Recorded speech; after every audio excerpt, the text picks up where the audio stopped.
AJ versus Usyk confirmed for September 25th at Tottenham Stadium.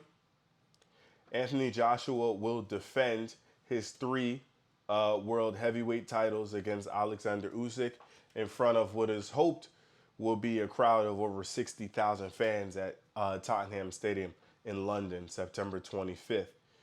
AJ's team at Matchroom had been negotiating with Usyk, who is the mandatory challenger for AJ's WBO belt. Uh, Usyk is mandatory. Usyk was the undisputed champion at cruiserweight, which is the weight division right below heavyweight. And uh, obviously, him being undefeated means that he had all four belts: the WBA, WBC, IBF, and the WBO. With him moving up to heavyweight now, his WBO championship status at cruiserweight is helping propel him to be AJ's WBO mandatory at heavyweight. And so, after talks between promoters to stage a unified title battle between Joshua and world heavyweight champion Tyson Fury broke down in May, it didn't break down. Tyson Fury wasn't supposed to be negotiating that fight. He had an arbitration taking place behind closed doors with Deontay Wilder that Tyson Fury lost. AJ, who's 31, 24-1 with 22 knockouts, and Usyk, who's 18-0 with 13 knockouts, he's 34, won gold medals at the 2012 Olympics at super heavyweight and heavyweight respectively. So they're both gold medalists in the Olympics. And the fight will mark the first time two gold medalists in respective categories will face off in the professional ranks. They're talking about heavyweight and super heavyweight in the amateurs. Following London 2012, Ukraine's Usyk unified all four world title belts at cruiserweight before stepping up to heavyweight. So I'm not going to spend too much time on that. I'm going to go into their records in a second, but Usyk is a hell of a fighter, and he deserves his credit. He won the World Boxing Super Series, and he became the undisputed cruiserweight champion of the world. We as boxing fans have to continue to fight to see undisputed champions. And when someone becomes undisputed, they deserve more credit. They deserve way more credit, and we need to give the recognition and the credit where it's due. And so Usyk became undisputed at cruiserweight. There's no one on earth at cruiserweight that can touch Alexander Usyk, and he needs to be recognized for that. He has now since moved up to heavyweight. It's a different animal up there at heavyweight. Now, he did beat Derek Chisora at heavyweight. I think he beat him by decision. So if we look at Usyk's resume here, right? 18-0, 13 knockouts, no losses. He's 6'3", so he's really not tiny like that. I got to check his weight. But height-wise, he has a decent height. He'll be able to compete at heavyweight. He has AJ coming up. You see here, he beat Derek Chisora, which is a good win. That's where he got the WBO Intercontinental Heavyweight title. That title really means nothing, but it does mean he's moving up the ranks. And it does help him move up the ranks. His last fight at cruiserweight was against Tony Bellew, where he beat the brakes off Tony Bellew. It was a beautiful, beautiful exhibition by Usyk. He came to the U.S. and fought a dude named Chaz Witherspoon. I've never heard of Chaz Witherspoon, but he was 38-3, so give him credit. Usyk stopped him. I think his corner stopped it.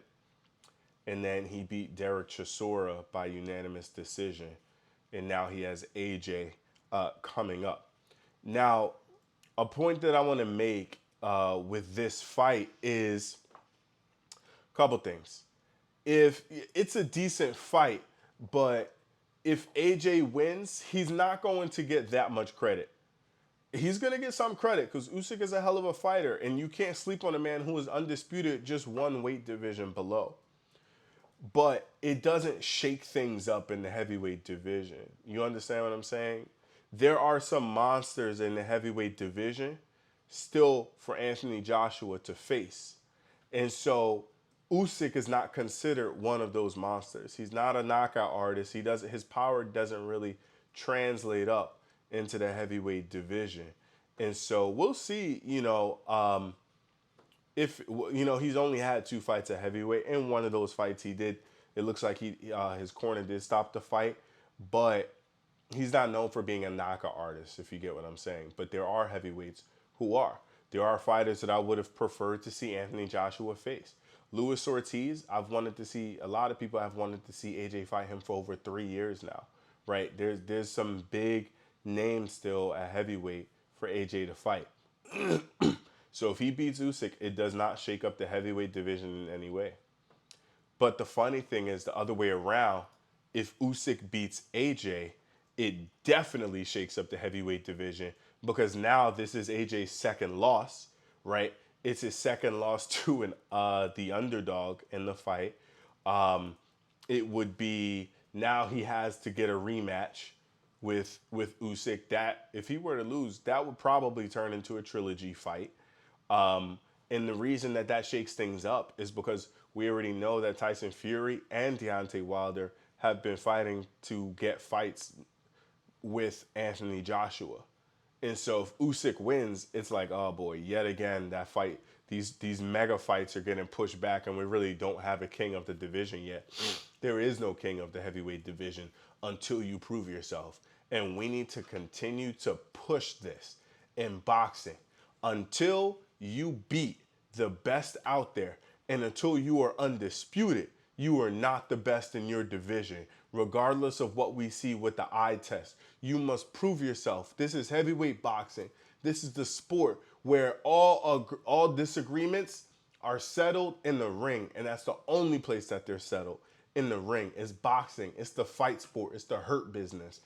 We do it in the ring, and so we need to continue to push to see the best fighting the best.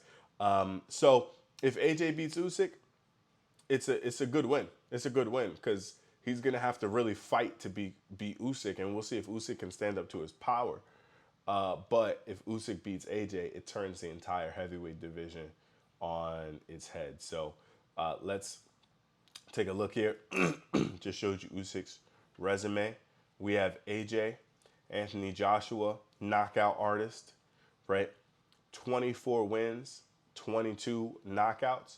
The only 2 fighters he did not knock out are Joseph Parker and Andy Ruiz. We know that his one loss came by knockout at the hands of huge underdog Andy Ruiz in Madison Square Garden. AJ came to the U.S. It was his debut fight, supposed to be an easy fight against Andy Ruiz. He got embarrassed in front of the second he stepped foot on U.S. soil, he got embarrassed and he never fought back here again. It's just what it is. He lost his belts to Andy Ruiz, but he got focused, went back, got serious, and he went on to beat Andy Ruiz and get his titles back after a rematch. So good job to him, and shame on Ruiz for the way he came into that fight. But no credit to take away from Anthony Joshua. He beat Ruiz. He boxed him. So his one loss was at the hands of Ruiz, and he beat him by decision the fight immediately after that. After that, AJ goes on to beat Kubrat Pulev, right? He knocks him out. That was at Wembley Stadium. That was in 2020, so that was December 12th of 2020, so last December, and now he's fighting Usyk.